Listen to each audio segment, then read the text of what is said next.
여러분 안녕하십니까?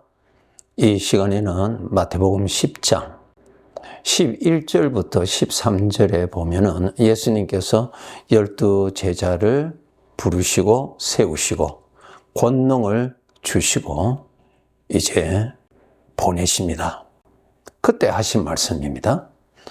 어떤 성이나 마을에 들어가든지 그 중에 합당한 자를 찾아내어 너희가 떠나기까지 거기서 머물라. 또 그 집에 들어가면서 평안하기를 빌라. 그 집이 이에 합당하면 너희 빈 평안이 거기 임할 것이요. 만일 합당하지 아니하면 그 평안이 너희에게 돌아올 것이니라. 14절 보면은 누구든지 너희를 영접하지도 아니하고 너희 말을 듣지도 아니하거든 라는 말씀이 있고요.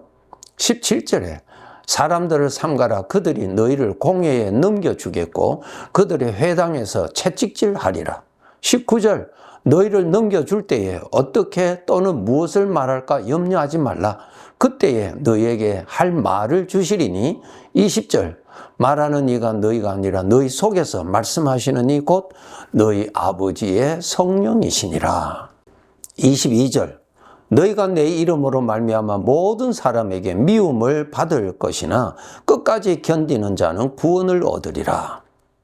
여기서 주님께서 제자들을 세상에 보내시면서 하신 말씀인데, 세상에 가면은 너희를 영접하는 자도 있지만은 영접하지 아니한 자들도 만날 것이다. 너희가 복음을 전거하지만은 듣지도 아니할 사람들도 만날 것이다. 더 가서 너희를 잡아서 공에 넘겨주고 더 나가서 너희를 채찍질하는 사람도 있을 것이다. 그렇게 말씀을 하십니다. 여러분, 우리가 지금 어디서 살고 있습니까? 죄가 가득한 곳에서 살고 있습니다. 마귀가 가득하게 활동하는 곳에서 살고 있고요. 또 모든 사람에게 죄의 성품이 살아 있습니다. 이러한 가운데서 우리가 구원을 받은 하나님의 자녀로 성령님이 함께 하시는 사람으로 살고 있는 사람입니다. 그래서 하나님 안에서는 무한한 하나님의 사랑을 받고 살지만은 이 세상 사람들로부터는 얼마든지 미움을 받을 수 있고 오해를 받을 수가 있고 핍박을 받을 수가 있고 채찍을 받을 수가 있다는 것을 여러분이 이해가 되셔야 됩니다. 그것을 충분하게 이해할 수 있는 사건이 바로 예수님이시죠. 예수님이 이 땅에 오셔서 바로 핍박을 받으셨잖아요. 멸시를 받으시고요. 더 나아가서 죽임까지도 당하셨잖아요. 그런 세상에 예수님을 죽이고 예수님을 핍박했던 그러한 악한 세상에 악한 영들이 활동하고 있고 죄의 종으로 살고 있는 사람들 속에서 우리가 살고 있기 때문에 얼마든지 우리들도 신앙생활 하면서 핍박을 받을 수가 있고 이런 일 저런 일 어려운 일들을 겪을 수가 있다는 것을 여러분이 이해가 되셔야 합니다. 이것이 이해가 되지 않으면 우리가 크게 신앙에서 넘어질 수가 있습니다. 아니, 내가 이렇게 충성히 섬기는데 어떻게 내가 이러한 어려운 일을 겪을 수가 있을까? 이렇게 사기꾼에게 당해서 내가 이런 어려움을 당할 수가 있을까? 내가 이렇게 정성껏, 주님은 내 중심을 아시지.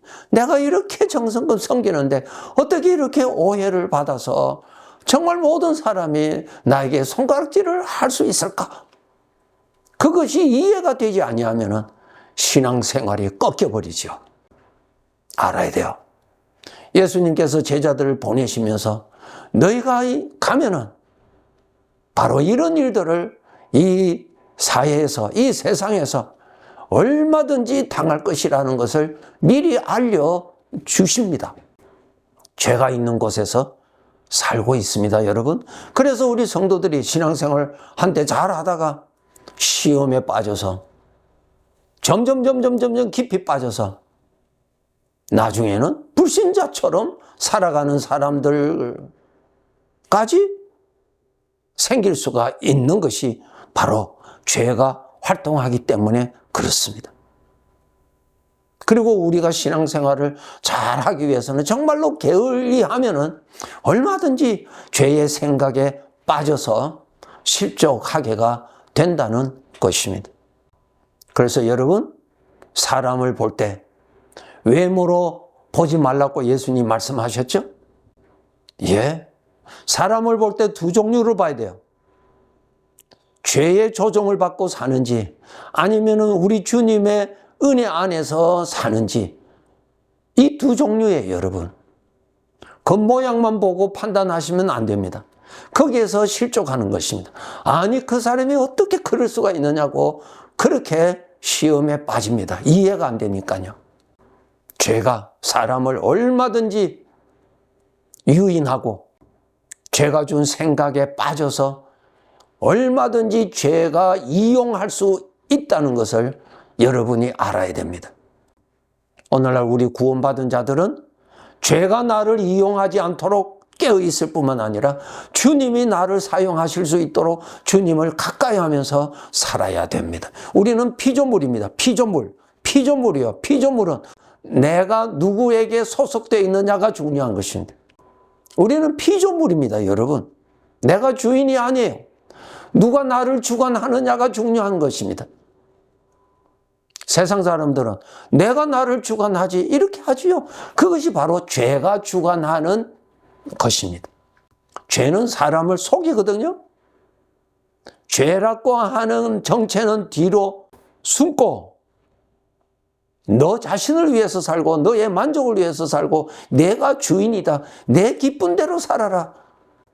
바로 자기 자신을 앞세우는 것. 그것이 마귀가 하는 것입니다, 여러분. 속지 마세요. 분쟁이 일어나는 곳에 가보세요. 전부 다 자기가 나오죠. 전부 자기가요.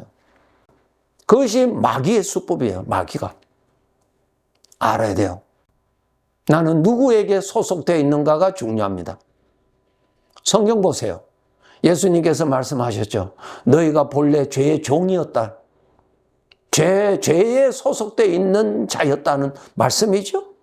그런데 너는 이제는 하나님께 소속됐다. 내가 어디에 소속되어 있느냐가 중요한 거예요. 예수님께서 바리새인들 보고 너의 아비는 마귀라 그랬어요. 마귀에게 소속되어 있는 거예요. 누가 나를 주관하고 있습니까? 하나님이 나를 주관하고 계세요? 죄가 나를 주관하고 있나요? 그렇게 질문을 하였을 때 죄가 나를 주관한다는 것을 인정하는 사람은 없습니다. 그거 가장 싫어하는 것이니까요. 그런데 그 죄 대신에 어떤 단어를 썼다고요? 마귀가? 나 자신. 나는 나를 위해서 산다. 내가 나 자신의 주인이다. 그것이 바로 마귀가 자기 정체를 숨기고 나라는 이름으로 거기에 대용한 것입니다. 그래서 우리가 이 세상에 사는데 신앙생활을 하는데 핍박을 받습니다. 미움을 받아요. 그것이 정상인 것을 알고 핍박을 받을 때, 미움을 받을 때, 오해를 받을 때 크게 낙심하지 않도록 해야 됩니다. 왜? 주님이 미리 알려주셨기 때문에. 심지어는 신앙생활을 하고 있는 성도지간에도 우리가 완전한 자가 아니기 때문에 우리도 부족한 점이 많이 있잖아요. 그래서 각자의 속에 있는 죄의 성품의 영향을 받아서 오해도 할 수 있고 실수도 할 수도 있고 어떤 데는 분쟁을 하기도 하지요. 그런 것을 만날 때 난 너무 억울하다고, 어떻게 교회가 이렇게 할 수 있느냐고, 어떻게 신앙이 생활을 한다는 저 사람이 어떻게 나를 이렇게 할 수 있느냐, 그렇게 한탄하지 마세요. 죄의 정체를 몰라서 그래요. 죄는 지금도 활동하고 있습니다. 우리가 살고 있는 이 세상이 예수님을 죽인 세상이에요, 여러분. 그래서 하나님께서 너희는 세상을 사랑하지 말라고 하셨어요. 세상을 사랑하는 것은 예수님을 죽인 죄를 가까이 하는 것입니다. 세상을 가까이 보세요. 하나님하고 가까워지는지. 가까워지지 않아요. 세상이 좋고 세상을 즐기는 것이 좋고 세상에 다양한 즐길 것이 많고 그렇게 해서 다닌다고 합시다. 하나님과의 거리는 어떻게 돼요? 멀리 떨어지게 됩니다. 하나님과 나와의 멀리 떨어지게 하는 것이 죄가 하는 것입니다. 죄가 세상을 이용하는 것입니다, 여러분. 그래서 세상을 가까이 하면 안 돼요, 여러분. 하나님이 나의 주인이고 하나님이 나의 생명인데 하나님을 떠나면 나는 불행해요, 여러분. 솔로몬이 초기에는 하나님 성령 충만했어요. 정말 행복했어요. 그러나 세상의 것 보고 누리고 소유할 것이 너무너무 많다 보니까 그의 마음이 하나님에게로부터 멀어졌어요. 하나님으로부터 멀어지면 그 다음에 누구예요? 빛으로부터 멀어지면 어두움에 들어가는 거예요. 하나님으로부터 멀어지면 마귀에게로 들어가는 거예요. 마귀는 나의 원수요. 마귀는 내가 불행할수록 즐거워하는 나의 철저한 원수요. 거리로 빠지는 거예요, 여러분. 천국에 가서 즐기세요. 여러분, 이 세상의 것을 아무리 즐겨보세요. 죽는 그날 아무것도 없습니다. 아무것도 없어요. 언젠가는 죽는 그날을 맞이하였을 때, 뒤돌아보았을 때 후회한들 뭐해요? 아무 소용이 없는데 이제는. 죄가 많은 이 세상에 정신 차리지 아니하면 하나님하고 멀어지게 하는 유혹이 많이 있지요? 빠지지 않도록 노력해야 됩니다. 그렇기 때문에 항상 하나님을 가까이 하도록 노력해야 돼요. 나무가 물을 떠나면 나무는 죽어요. 여러분. 하나님을 떠나면 죽음밖에 없어요. 사망밖에 없어요. 하나님을 떠나면 하나님이 형벌을 하시는 것이 아니라 하나님을 떠나면 죽음이에요. 그것이 형벌이에요. 나무가 물을 떠나면 죽는 것이죠. 그것이 형벌이라니까요. 정해져 있는 형벌 속에 빠지지 않도록 해야 됩니다. 에녹처럼 하나님과 동행하면서 살아야 됩니다. 이미 나에게 오신 주님과 동행하면서 살도록 노력하셔야 돼요. 여러분의 몸은 점점 늙어질지라도 여러분 자신은 주님과 더 깊은 교제를 가지고 함께 계시는 주님을 더 이전보다는 선명하게 모시고 살아가야 되지요. 가장 복된 삶입니다. 영원히 사는 나에게 복이 무엇입니까? 이 세상의 물질, 이 세상의 어떠한 것, 좋아요. 다 좋아요. 그것이 영원토록 갑니까? 몇십 년 가요. 없어져요. 나는 계속 살 건데 그거 없어져요. 없어지면 여러분 행복합니까?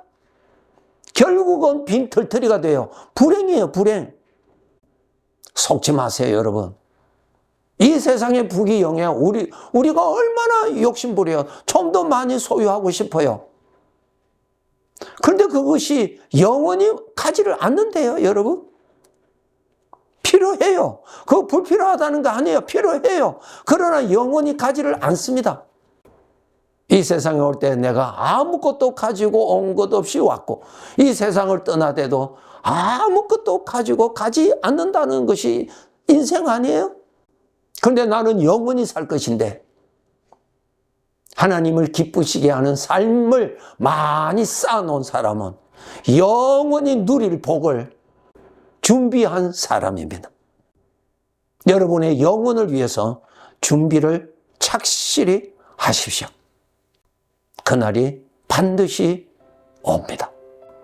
빛을 가까이 하지 아니하면 어두움밖에 없습니다. 그러한 곳이 이 세상입니다. 하나님을 가까이 해야 죄에 빠지지 않습니다.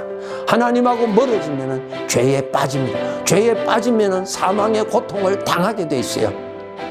정신 차려서 항상 깨어서 이미 나에게 오신 주님 항상 의식하고 항상 잘 모시고 그분을 의식하고 그분을 잊지 아니하고 그분과 가까이 살도록 노력합시다. 네, 감사합니다.